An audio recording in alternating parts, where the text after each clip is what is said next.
গত ক্লাসে আমরা শিখেছিলাম আমরা কিভাবে জার্নাল করব, মানে একটা জার্নালে কিভাবে আমরা ট্রানজ্যাকশন গুলোকে রেকর্ড করব। এরপরে আমরা শিখেছিলাম কিভাবে আমরা সেগুলোকে লেজারে পোস্টিং দিব। তো আজকে আমরা যেটা দেখবো সেটা হচ্ছে এই যে জার্নাল এবং লেজার করলাম, এখন এগুলো কি ভুল নাকি শুদ্ধ হলো সেই শুদ্ধতা যাচাইকরণের যে প্রক্রিয়াটা সেটা হচ্ছে ট্রায়াল ব্যালেন্স। ট্রায়াল ব্যালেন্স হচ্ছে একটা লিস্ট অফ অ্যাকাউন্ট এবং তাদের ব্যালেন্স গুলো একটা সময়ে দেয়া থাকবে যেটা কিনা প্রুফ করে mathematically equality of the debits and credit after the posting. তার মানে হচ্ছে একটা ট্রায়াল ব্যালেন্সে অনেকগুলো অ্যাকাউন্টস এর নাম থাকে। সেই অ্যাকাউন্টস গুলো আমরা কোথা থেকে পাই? ওই যে আমরা লেজার করেছিলাম, লেজারে আমরা প্রত্যেকের একটা একটা করে ক্যাশ অ্যাকাউন্টের জন্য একটা লেজার করেছিলাম, ইকুইপমেন্টের জন্য একটা লেজার করেছিলাম। তো তাদের দিন শেষে তো কিছু না কিছু ব্যালেন্স ছিল, তাই না? ক্যাশের একটা ব্যালেন্স ছিল, ইকুইপমেন্টের একটা ব্যালেন্স ছিল। তো সেই ব্যালেন্স গুলোকে আমরা ডেবিট এবং ক্রেডিট অনুযায়ী সাজিয়ে আমাদেরকে মিলিয়ে দেখতে হবে আমার প্রতিষ্ঠানের ডেবিট সমান সমান ক্রেডিট হয়েছে কিনা। এটা ম্যাথমেটিক্যালি আমরা ট্রায়াল ব্যালেন্সের মাধ্যমে করতে পারি। আচ্ছা, তো ট্রায়াল ব্যালেন্সের ফরম্যাটটা কেমন হয়? ট্রায়াল ব্যালেন্সের ফরম্যাটটা যেরকম দেখতে পাচ্ছেন যে এখানে অনেকগুলো অ্যাকাউন্টস এর নাম আছে, পাশাপাশি এখানে ডেবিট তারপর হচ্ছে ক্রেডিট লেখা আছে এবং এই অ্যাকাউন্টস গুলোকে তাদের ডেবিট এবং ক্রেডিট অনুযায়ী সাজাতে হয়। আমি কিভাবে বুঝবো যে কোনটা ডেবিট কোনটা ক্রেডিট? আমরা একটা বক্স দেখেছিলাম, একটা কিউব একটা বক্স দেখেছিলাম যেখানে ছিল অ্যাসেট গুলো নরমালি কি হয়, ডেবিট হয়, তাই না? আমরা জানি যে অ্যাসেট গুলো নরমালি ডেবিট হয় আর খরচ গুলো নরমালি ডেবিট হয়, এই দুটো আমরা জানি। এছাড়া আমরা আরো জানি যে দায়গুলো ক্রেডিট হয় আর আয়গুলো ক্রেডিট হয়, আয় মানে রেভিনিউ গুলো ক্রেডিট হয়। তাহলে আপনাকে যখন অনেকগুলো এরকম এন্ট্রি দেয়া থাকবে, মানে ক্যাশ দেয়া থাকবে, ওনার্স ক্যাপিটালের একটা ব্যালেন্স দেয়া থাকবে, ইকুইপমেন্ট দেয়া থাকবে, আপনার কাজ হচ্ছে সেখান থেকে ক্যাশটাকে টাকাটাকে ডেবিটে লিখবো না ক্রেডিটে লিখবো এইটা খুঁজে বের করা। তাহলে এই ফরম্যাটটা দেখে আপনারা কি করতে পারবেন, একটা ট্রায়াল ব্যালেন্স তৈরি করতে পারবেন। আমি একটা এক্সাম্পল এখানে দেখিয়েছি, যেমন ক্যাশটা কি হয়, ডেবিটে যায়, এই জন্য আমি ডেবিটের ঘরে টাকার অঙ্কটা লিখেছি। ওনার্স ক্যাপিটালটা কি হয়, এটা ক্রেডিটে যায়, যেহেতু ওনার্স এর ক্যাপিটালটা আমরা জানি, ওনার্স ইকুইটি হচ্ছে ক্রেডিট, এই জন্য আমরা এটাকে ক্রেডিটে লিখেছি।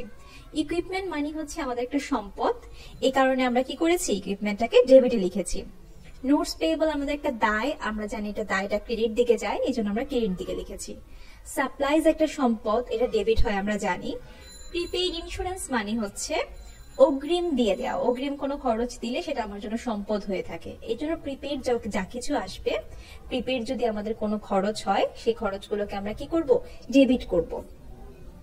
এছাড়া আমরা রেন্ট এক্সপেন্স আছে, এখানে রেন্ট এক্সপেন্স এর যাদের জায়গায় যদি স্যালারিজ থাকে, স্যালারিজ এক্সপেন্স যদি থাকে, মেইনটেনেন্স এক্সপেন্স যদি থাকে, ফ্রেট আউট থাকে, ফ্রেট ইন থাকে। ফ্রেট আউট ফ্রেট ইন মানে হচ্ছে গিয়ে জাহাজ ভাড়া, এই সবগুলোই খরচ, যাবতীয় যত খরচ আছে খরচগুলো সবসময় কি হবে, ডেবিট হবে। আর আর্ন অ্যান্ড সার্ভিস রেভিনিউ, এটা মানে হচ্ছে গিয়ে একটা অনুপার্জিত আয়, যে আয়টা আমি এখনো উপার্জন করি নাই, এই ধরনের একটা আয়, কিন্তু টাকা পেয়ে গিয়েছি, সে ধরনের আয়টাকে আমরা বলছি আমাদের দায়। এটা আমরা কোথায় দিব, ক্রেডিট দিকে দিব। যখন আমি টাকার অঙ্কগুলো বসাবো, বসানোর পর যোগ যখন করব তখন দেখবো দুইটা পাশ কি হয়ে গেছে, সমান হয়ে গেছে। এই হচ্ছে আমাদের একটা ট্রায়াল ব্যালেন্স করা। তো ট্রায়াল ব্যালেন্স গুলো আমরা এখানে ফিগার বসিয়ে করতে পারবো।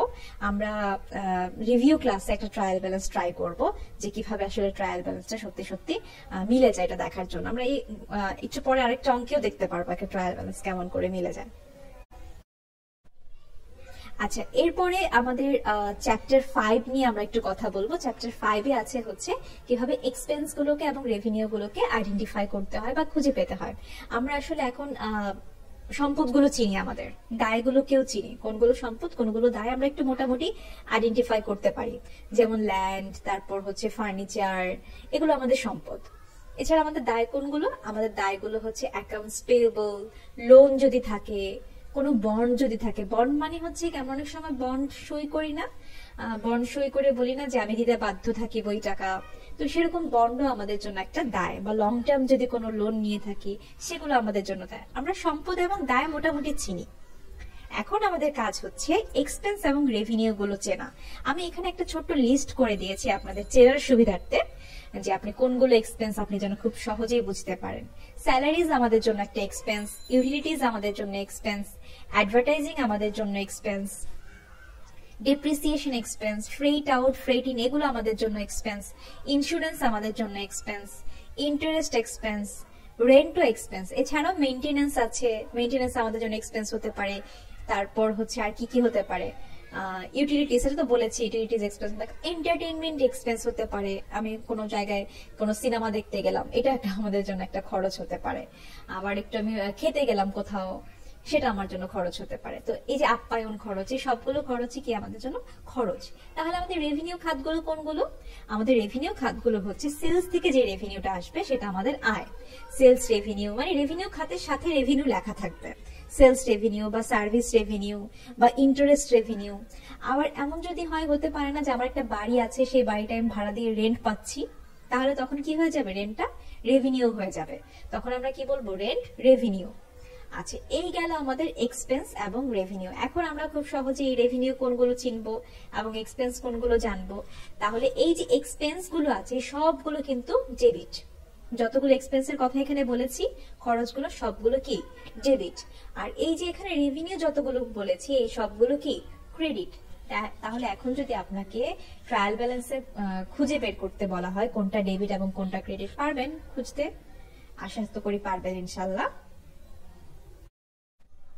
আচ্ছা, এখন আমাদের খরচের আরেকটু ধরন আছে এবং রেভিনিউর আরেকটু প্রকারভেদ আছে, মানে আরেকটু ডিপে যাব। কিছু কিছু খরচ আমাদের হচ্ছে অপারেটিং এক্সপেন্স। অপারেটিং এক্সপেন্স মানে কি? অপারেটিং এক্সপেন্স মানে হচ্ছে আমাদের সরাসরি ক্রয় এবং বিক্রয়ের সাথে সম্পর্কযুক্ত যে খরচগুলো, মানে হচ্ছে আমরা যে একটা সেলস করব, সেলস রেভিনিউটা আর্ন করতে গিয়ে যেই ধরনের খরচগুলো আমাদের হয়ে থাকে সবগুলোই হচ্ছে আমাদের অপারেটিং এক্সপেন্স। আর নন অপারেটিং এক্সপেন্স কোনগুলো? যেমন ক্রয় বিক্রয় ছাড়াও তো আমাদের প্রতিষ্ঠানে কিছু কিছু কাজ হয়, যেমন আজকে একটা ভিক্ষুক আসলো, তাকে আমি একটা ভিক্ষা দিলাম, এটা একটা খরচ। তো এটা কি আমার প্রতিদিন হয়? এই ধরনের ইরেগুলার খরচগুলো, যেগুলো প্রতিদিন হয় না বা যেগুলো আমাদের ক্রয় বিক্রয়ের সাথে সম্পর্কযুক্ত না, সেই ধরনের খরচগুলোকে আমরা কি বলছি, নন অপারেটিং এক্সপেন্স। যেমন non operating expense consist of various expense that is totally unrelated to the company's main line of the operation। মানে হচ্ছে আমাদের মেইন লাইনটা কোনটা? আমাদের মেইন লাইনটা হচ্ছে প্রোডাক্ট বিক্রি করা বা প্রোডাক্ট কেনা। এই মেইন লাইনটা ছাড়া অন্যান্য যে আনরিলেটেড যে এক্সপেন্স গুলো আছে সেগুলোকে আমরা বলছি নন অপারেটিং এক্সপেন্স। তাহলে নন অপারেটিং গেইন হতে পারে না, যেমন ধরেন আজকে আমার কিছু নিউজ পেপার জমা হয়েছে পুরাতন, ওগুলোকে আমি বিক্রি করে দিলাম। আমার বাসায় অনেকগুলো শ্যাম্পুর বোতল জমা হয়েছে, লোশনের বোতল জমা হয়েছে, আমি সেগুলোকে বিক্রি করে দিলাম, বিক্রি করে কিছু টাকা পেলাম। তো এই যে আমি একটা বিক্রি করে টাকা পেলাম বা লাভ আমার হলো, এটা কি আমার ডেইলি ডেইলি হয়? এটা কি আমার একটা বলতে পারি যে আমি এরকম ইনকামটা প্রতি মাসে আমার হয়? এই ধরনের ইনকাম হচ্ছে গিয়ে নন অপারেটিং অ্যাক্টিভিটিস থেকে যে ইনকাম আসে সেটা, যেগুলো আমাদের রেগুলার না বা আনরিলেটেড আমাদের companies main line of operation থেকে। আচ্ছা, একটু এক্সাম্পল দেখলে আমরা আরেকটু ক্লিয়ার হব রেভিনিউ এবং এক্সপেন্স গুলোর, যেগুলো আদার্স রেভিনিউ এবং এক্সপেন্স। এগুলো বলছি কেন? কারণ আমরা একটু পর একটা স্টেটমেন্ট করব, ইনকাম স্টেটমেন্ট, সেখানে আমাদের এভাবে করে মাল্টিপল স্টেপে স্টেপে যেতে হবে, প্রত্যেকটা স্টেপ আইডেন্টিফাই করতে হবে। এই কারণে আমাদের রেভিনিউজ এবং আদার্স রেভিনিউজ গুলোকে আলাদা করা জানতে হবে। কোনগুলো তাহলে আদার্স রেভিনিউ? প্রথমটাই বলা আছে ইন্টারেস্ট রেভিনিউ, মানে হচ্ছে আমি যদি কোনো মার্কেটেবল সিকিউরিটিজ কিনে থাকি, আমি যদি কোনো সঞ্চয়পত্র ক্রয় করে থাকি, গভর্নমেন্ট থেকে আমি একটা সঞ্চয়পত্র কিনলাম, সেখান থেকে প্রতি মাসে মাসে আমি সুদ পাচ্ছি, এটা কিন্তু আমার কোম্পানির মেইন লাইনের সাথে কোনো যুক্ত নাই, ক্রয় বিক্রয়ের সাথে কোনো সম্পর্ক নাই। এটা হচ্ছে আমার একটা আদার্স রেভিনিউ, অন্য একটা আয়। আমি এমন হতে পারে যে আমি আমার দোকানের একটা পাশ একটু ভাড়া দিলাম, ভাড়া দিয়ে সেখান থেকে একটা রেভিনিউ পাই, তো এটা কিন্তু আমার মেইন লাইন অফ অপারেশনের সাথে সংযুক্ত না। এই রেভিনিউটা হচ্ছে আমার others revenue, other source income. আমাদের অনেক ইনকাম সোর্স থাকে না, আমরা এক জায়গায় চাকরি করি, দেখা যায় অনেকে আবার আলাদা করে পাশে টিউশন করাই বা কোনো, এরকম একটা আদার সোর্স গুলো হচ্ছে গিয়ে এই ডিভিডেন্ড রেভিনিউ। ডিভিডেন্ড মানে হচ্ছে আমরা যখন কোনো কমন স্টক বা শেয়ারে যখন কোনো আমরা ইনভেস্ট করি, তখন সেখান থেকে আমরা একটা লভ্যাংশ পাই অন্য একটা প্রতিষ্ঠানের। তো সেই ডিভিডেন্ড রেভিনিউটা আমার জন্য একটা আদার্স রেভিনিউ। আবার এমনও হতে পারে আমি কোনো প্রপার্টি সেল করলাম, আমার কোনো একটা প্রপার্টি ছিল, সেই প্রপার্টিটা আমি বিক্রি করে দিলাম, সম্পদ ছিল একটা, সম্পদ বিক্রি করে দিলাম, তো সেই সম্পদটা বিক্রি করেও কিন্তু আমি কি পেতে পারি, আমার লাভ হতে পারে। সেটাও কি হবে, আমার এই লাভটাকে আমার প্রতিদিন হয়। আমার বসুন্ধরা একটা জায়গা আছে, আমি সেই জায়গাটা বিক্রি করলাম, বিক্রি করে কিছু টাকা পেলাম, বিক্রি করে টাকা পেয়ে আমি কি করলাম, আমি বললাম যে এটা আমার আয়। এই আয়টা তোমার প্রতি মাসে মাসে হবে না, এটা আমার মাঝে সাঝে একটা দিন, বছরে একদিন হয়েছে, তো কেন আমাদের এই আদার্স রেভিনিউ গুলোকে আলাদা করা দরকার? এক্সাম্পলটা আমি ক্লাসে বলেছিলাম যে ধরেন আপনি আজকে বসুন্ধরা আপনার জায়গাটা বিক্রি করে 20 কোটি টাকা পেয়েছেন। আপনি কি করলেন, প্রতিষ্ঠানের আয় হিসেবে এই 20 কোটি টাকা দেখিয়ে দিলেন। তখন বাইরের একজন মানুষ এসে যখন আপনার প্রতিষ্ঠানের আয় সম্পর্কে জানতে চাইলো, তখন আপনি বললেন এই ধরেন আমার আয় প্রায় 20 কোটি 2 লাখ টাকার মতো, এরকম একটা আয় আমার আছে। তো মানুষটার কি ধারণা হবে? মানুষটার ধারণা হবে যে আপনার প্রতিষ্ঠানে প্রতি মাসেই 20 কোটি টাকার মতো আয় হয়। এটা কি আসলেই সত্যি? আপনার প্রতি মাসে কিরকম 20 কোটি টাকার মতো আয় হয়? এটা তো আপনার একটা আদার্স রেভিনিউ ছিল, যেটা আপনি এই মাসেই মাত্র পেয়েছেন। পরবর্তী মাসে তো আপনার এরকম 20 কোটি টাকা আয় হবে না, এর পরের মাসেও হবে না। তো মানুষটা কি করলো, আপনার প্রতিষ্ঠান সম্পর্কে একটা ভুল ধারণা পেল। এই জন্য আমরা যখন ইনকাম স্টেটমেন্টটা প্রিপেয়ার করি, আমাদেরকে আলাদা করে এই জিনিসগুলোকে দেখাতে হবে, কোনগুলো আমার রেগুলার আয়, কোনগুলো আমার আদার্স রেভিনিউ বা আদার্স আয়। এখন চলেন তাহলে এক্সপেন্স গুলোকে দেখি। এখানে কিছু আদার্স এক্সপেন্স আছে, কোনগুলো? যেমন ইন্টারেস্ট এক্সপেন্স। আমি হয়তো বা কোনো লোন নিয়েছি, সেখানে আমার হয়তো বা মাসে মাসে একটা লোনের জন্য একটা সুদ দিতে হয়, এরকম হতে পারে। আবার হয়তো আমার হঠাৎ করে আজকে অ্যাক্সিডেন্ট হলো, একটা খরচ হয়ে গেল। হঠাৎ করে হয়তো বা আমার আগুন লেগে গেল প্রতিষ্ঠানে, তো সেখানে কি হলো, একটা অ্যাক্সিডেন্টের কারণে একটা লস হলো। এই আগুন তো প্রতি মাসে মাসে লাগবে না, প্রতিদিনই এইগুলো তো হবে না। তো এই জন্য আমাদেরকে এই ধরনের আনইউজুয়াল যে অস্বাভাবিক যে লস গুলো, সেগুলোকে কি করতে হবে, আলাদা করে দেখাতে হবে। হতে পারে না এমপ্লয়িরা হঠাৎ করে স্ট্রাইক করে বসলো, হরতাল ডেকে বসলো, তো সেখান থেকে আমাদের ডেইলি একটা লস হলো। তো এরকম লস তো সব সময় হয় না, সেগুলোকে আমাদের কি করতে হয়, আলাদা করে দেখাতে হয়। আচ্ছা, এখন চলেন দেখি একটা মাল্টিপল ইনকাম স্টেটমেন্ট প্রিপেয়ার করি। আমরা এটা ক্লাসে করেছি। তো এখানে যেই ছবিটা দেখতে পাচ্ছেন, এখানে হচ্ছে বলেছে the adjusted trial balance of the Falcatto company worksheet for the year ended December 31, 2017। তার মানে হচ্ছে একটা ট্রায়াল ব্যালেন্স দেওয়া আছে। এই যে দেখেন ট্রায়াল ব্যালেন্স কেমন হয়। ট্রায়াল ব্যালেন্সে এক পাশে ডেবিট থাকে, অন্য পাশে কি থাকে, ক্রেডিট থাকে। ডেবিট পাশে কোনগুলো আছে দেখেন, ডেবিট পাশে ক্যাশ আছে, accounts receivable, inventory, prepaid insurance, equipment, এই সবগুলো কি সম্পদ। আর ওনার্স এর ড্রয়িং, এটা তো জানি আমরা উত্তোলন করলেও ডেবিট হয়, এই জন্য ডেবিট পাশে লিখেছি। আর সেলস থেকে রিটার্ন এসেছে, সেলস যেহেতু ক্রেডিট, আর সেলস থেকে রিটার্ন আসলে তার উল্টা হবে স্বাভাবিক, তাই না? আর সেলস ডিসকাউন্টটা কেন ডেবিট? কারণ সেল যেহেতু ক্রেডিট, এর থেকে যদি ডিসকাউন্ট দেই বা এর থেকে যদি বাদ দেই, তাহলে সেটা হচ্ছে গিয়ে ডেবিট হয়। এই জন্য সেলস ডিসকাউন্টটাকে ডেবিট করেছি। আর কি কি আছে, কস্ট অফ গুডস সোল্ড আছে, খরচ আর কি, এটা আমাদের ফ্রেট আউট, এটাও আমাদের একটা জাহাজ ভাড়া খরচ। অ্যাডভার্টাইজমেন্ট মানে হচ্ছে আমাদের বিজ্ঞাপন খরচ। স্যালারিজ এক্সপেন্স, এটা আমাদের বেতনাদি খরচ। বিদ্যুতের খরচ আছে, রেন্টের এক্সপেন্স আছে, ডেপ্রিসিয়েশন এক্সপেন্স আছে, ইন্স্যুরেন্স এক্সপেন্স আছে, ইন্টারেস্ট এক্সপেন্স। এই সবগুলো আমাদের খরচ। খরচগুলো ডেবিট পাশে যায়, তাই আমি ডেবিট পাশে লিখেছি। এই হচ্ছে আমার ডেবিট পাশ গেল। এখন চলেন ক্রেডিট পাশে তাহলে কি কি আছে দেখি। Accumulated depreciation of the equipment আছে। এটা মানে হচ্ছে আমার একটা দায়। আমরা বলেছিলাম যে আমরা ডেপ্রিসিয়েশনের টাকাটা এটার জন্য একটা ফান্ড ক্রিয়েট করে রাখি, মাইনাস একটা ফান্ড ক্রিয়েট করে রাখি, যেটা হচ্ছে অ্যাকুমুলেটেড ডেপ্রিসিয়েশন। এটাকে আমরা পরবর্তীতে আমাদের সম্পদ থেকে বাদ দিয়ে দিই। সম্পদ যদি ডেবিট হয়, তাহলে তার থেকে যা বাদ যায় স্বাভাবিকভাবেই সেটা কি হওয়া উচিত, ক্রেডিট হওয়া উচিত, তাই না? আচ্ছা, এরপরে আছে নোটস পেয়েবল, এটাও হচ্ছে একটা দায়, এই জন্য এটা ক্রেডিটের দিকে আছে। অ্যাকাউন্টস পেয়েবল, সব পেয়েবল গুলো না ক্রেডিট। পেয়েবল মানে হচ্ছে দিতে হবে, মানে আমার দায়, এগুলো হচ্ছে ক্রেডিট। আর ওনার্স এর ক্যাপিটাল আমরা সবাই জানি, ওনার্স এর মূলধনটা ক্রেডিট দিকে হয়। আমরা যে সেই সূত্র পড়েছিলাম, এ সমান সমান এল প্লাস ওই, মানে asset equals to liabilities plus owners equity. তাহলে অ্যাসেট যদি একটা পাশ হয়, যে পাশটা ডেবিট, তার অপর পাশটা স্বাভাবিকভাবে কি হবে, ক্রেডিট হবে। আচ্ছা, এরপরে আছে হচ্ছে সেলস রেভিনিউ। সেলস রেভিনিউটা আমরা জানি আয়টা ক্রেডিট হয়, আয় এই জন্য ক্রেডিট। আচ্ছা, আজকে ক্লাসে একজন প্রশ্ন করেছিল, ম্যাম আয় কেন ক্রেডিট হয়, আয় থেকে টাকা পাই, আয় কেন ক্রেডিট হয়? আচ্ছা, আয় থেকে যে টাকাটা পাচ্ছি মানে ক্যাশ, জাবেদার সময় আমরা হচ্ছে ক্যাশটাকে ডেবিট করি, মানে ক্যাশ টাকা পেয়েছি, ক্যাশ যেহেতু সম্পদ, ক্যাশটাকে ডেবিট করি। কোন খাত থেকে পেলাম? সেলস রেভিনিউ থেকে পেলাম। এই জন্য সেলস এর রেভিনিউ খাতটাকে আমরা কি করছি, ক্রেডিট করছি। আচ্ছা, এরপরে আছে ইন্টারেস্ট রেভিনিউ। আমরা বলেছি সব রেভিনিউ গুলো ক্রেডিট, রেভিনিউ গুলোকে ক্রিয়েট করেছি। তার মানে দেখেন এই যে এখানে দুটো সমান হয়েছে, দুটা পাশ সমান হলে বুঝতে হবে যে এখানে ঠিক আছে। আচ্ছা, সমান হওয়ার পরেও ট্রায়াল ব্যালেন্সে কিছু ভুল থাকতে পারে। কিছু লিমিটেশন থাকতে পারে, কারণ ট্রায়াল ব্যালেন্স আমরা বলেছিলাম ট্রায়াল ব্যালেন্সের কিছু লিমিটেশন আছে, বাদ পড়ার ভুল হতে পারে, আবার এরর হতে পারে।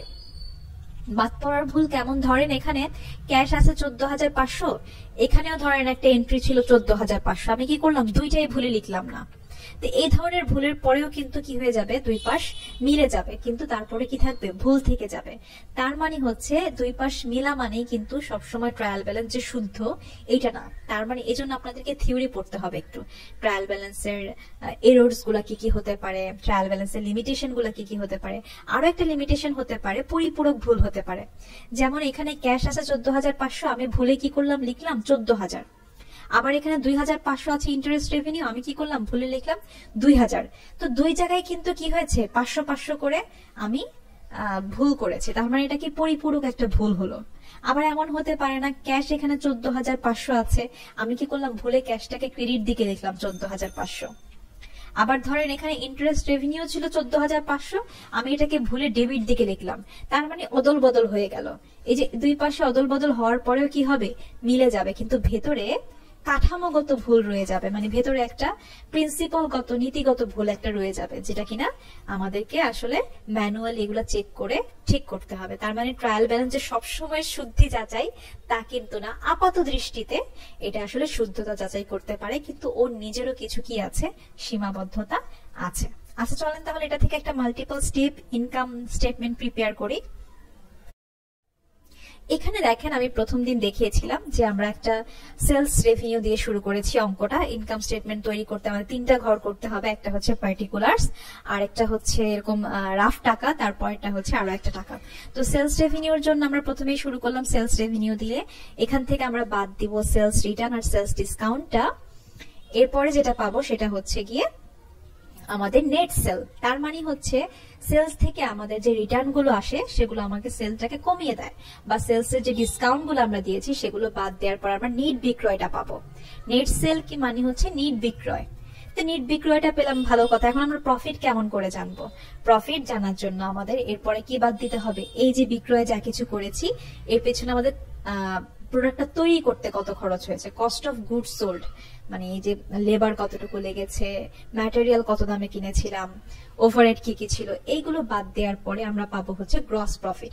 গ্রস প্রফিট মানে হচ্ছে একটা রাফ প্রফিট, যেটা পুরোপুরি এখনো প্রফিট বলা যায় না, এছাড়া আমাদের কিছু অন্যান্য আরো অনেক খরচ আছে, সেগুলো বাদ দেওয়ার পরে আমি আসলে নিট প্রফিটটা কোনটা সেটা ধরতে পারবো। তাহলে গ্রস প্রফিট কত পেলাম, 1,61,700 টাকা আমাদের এই প্রতিষ্ঠানের গ্রস প্রফিট। আমি একটু দুই ভাগে দেখিয়েছি, কারণ হচ্ছে কি আমার এক পৃষ্ঠা জায়গা হচ্ছিল না, পরের পেজে চলে যাই। এখানে দেখেন যে একটা গ্রস প্রফিট পর্যন্ত বের করার পর আমরা কি বাদ দিয়েছি, এখানে বাদ দিয়েছি লেস হচ্ছে অপারেটিং এক্সপেন্স। অপারেটিং এক্সপেন্স মানে কি কি আছে এখানে, অপারেটিং এক্সপেন্স মানে আগেই বলেছি যে এক্সপেন্স গুলো আমার প্রতিষ্ঠানের মূল ধারার সাথে সম্পর্কযুক্ত, মানে ক্রয় এবং বিক্রয়ের সাথে সম্পর্কযুক্ত যে খরচগুলো সেগুলোকে আমরা বলছি অপারেটিং এক্সপেন্স। তাহলে কি কি আছে এখানে, salaries, rent, utility, advertisement, depreciation, freight out, insurance, এই সবগুলো বাদ দেওয়ার পরে বাইরের ঘরে নিয়েছি, যে ব্র্যাকেট দেওয়া মানে হচ্ছে মাইনাস ফিগার, এই সবগুলোকে একসাথে যোগ করে নিয়ে এখানে বাইরে একবারে বাদ দিয়েছি। এই ঘরটা কেন রেখেছি, এই ঘরটা রেখেছি হচ্ছে মানে ক্লিয়ারলি বোঝানোর জন্য। ভেতরের ঘরে আমরা হচ্ছে সব যোগ বিয়োগ গুলো করি, তারপরে বাইরের ঘরে নিয়ে আসি। এই সবগুলো যোগ করার পর এসেছে 1,31,100 টাকা। এটা বাদ দেওয়ার পরে যেটা পেয়েছি সেটা হচ্ছে 30,600, দেখা যাচ্ছে না আসলে নিচে, যেটা গত পেজে যেটা দেখাচ্ছিলাম, যেটা আমরা পেয়েছিলাম সেটা হচ্ছে কি আমাদের অপারেটিং ইনকাম ছিল। এরপর আমরা সেখান থেকে বাদ দিয়েছি আমাদের যে আদার্স যে রেভিনিউ গুলো, আদার্স যে খরচগুলো ছিল সেগুলো বাদ দিয়েছি। সেগুলো আপনারা ভিডিওতে এখন দেখতে পাচ্ছেন না, কিন্তু আপনারা যখন লেকচার শিটটা প্রিপেয়ার করবেন তখন দেখতে পারবেন। আসলে আমি লেকচার শিটটা থেকে তো একটু নিচে নামতে হতো, এই কারণে কথাগুলো জাস্ট লেকচার শিটের সাথে মিলিয়ে নেবেন। তো সেখান থেকে আমরা বাদ দিয়েছি আমাদের আদার্স রেভিনিউ এবং আদার্স ইনকাম যেগুলো, সেগুলো আমরা যোগ করে তারপর হচ্ছে এক্সপেন্স গুলোকে বাদ দিয়েছি। তারপরে আমরা যেটা পেয়েছি সেটা হচ্ছে নিট ইনকাম। তো প্রতিষ্ঠানে নিট ইনকাম পাওয়া হয়ে গিয়েছে আমাদের। এরপরে আমাদের কাছে যা জানতে চেয়েছে সেটা হচ্ছে একটা গ্রস প্রফিট রেট জানতে চেয়েছে, মানে হচ্ছে আমাদের গ্রস প্রফিটটাকে আমরা নেট সেল দিয়ে ভাগ দিলে যা পাবো সেটা হচ্ছে আমাদের গ্রস প্রফিট রেট। তাহলে গ্রস প্রফিট কত ছিল আমাদের, 1,61,700 টাকা ছিল আমাদের গ্রস প্রফিট। ভাগ করেছি নেট সেল দিয়ে, পেয়েছি 30%। তার মানে আমাদের প্রফিট, আমাদের প্রতিষ্ঠানটা হচ্ছে তার বিক্রয়ের 30% লাভ করে। 100 টাকা বিক্রয় হলে 30% লাভ করে, ঠিক আছে। তাহলে হচ্ছে তাদের ধরেন ক্রয় মূল্য তাদের হচ্ছে 70 টাকা, এরকম 30% লাভ করে তার বিক্রয়ের। তো এখন আমি এটা তো গ্রস প্রফিট রেটটা পেলাম, তাহলে নেট প্রফিট রেটটা কিরকম হবে? নেট প্রফিটকে আমি কি করব, নেট প্রফিটকে নেট সেল দিয়ে ভাগ করলে যা কিছু পাবো সেটা হচ্ছে নেট প্রফিট, মাত্র 5.6%, মানে হচ্ছে 5.61%। এটা দেখেন কতটা ফ্লাকচুয়েট করছে, কতটা ডিফারেন্স। গ্রস প্রফিট রেট যেখানে প্রায় 30% আর এখানে হচ্ছে মাত্র 5.61%। তো এই যে নেট ইনকামটা এত কম কেন, আমাদের পার্সেন্টেজটা এত কম কেন? আমরা যদি ঠিক আগের পেজটাতে চলে যাই তাহলে আমরা দেখতে পারবো যে সেখানে আসলে আমাদের অপারেটিং এক্সপেন্স গুলো অনেক বেশি ছিল। আমাদের অপারেটিং এক্সপেন্সটাকে কমিয়ে আনতে হতো, বা আমাদের কস্ট অফ গুডস সোল্ডটাকে একটু বেশি ছিল, সেটা আমাদেরকে একটু মিনিমাইজ করতে হতো। যখন আপনাকে এই ধরনের মন্তব্য করতে বলবে, যখন বলবে যে তাহলে একটু মন্তব্য করো, এই প্রতিষ্ঠানটাকে তুমি কিভাবে হেল্প করতে পারো, তখন আপনারা সেটাকে অ্যানালাইজ করবেন যে কোথায় প্রবলেমটা, কোথায় কেন এই যে ফ্ল্যাকচুয়েটটা করছে। আপনারা এভাবে বলতে পারেন যে হয়তো এখানে কস্ট অফ গুডস সোল্ডটা কমাতে হবে, খরচটা কমাতে হবে, বা অপারেটিং এক্সপেন্স গুলোকে কমাতে হবে, অথবা আমাদের যে আদার্স এক্সপেন্স গুলো আছে সেগুলো হয়তো আমাদের অন্য একটা সোর্স খুঁজে নিতে হবে। এভাবে আপনারা গ্রস প্রফিট রেটের জন্য বা একটা প্রতিষ্ঠানের জন্য তাদের নেট ইনকাম রেট এবং গ্রস প্রফিট রেট দেখে মন্তব্য করতে পারেন।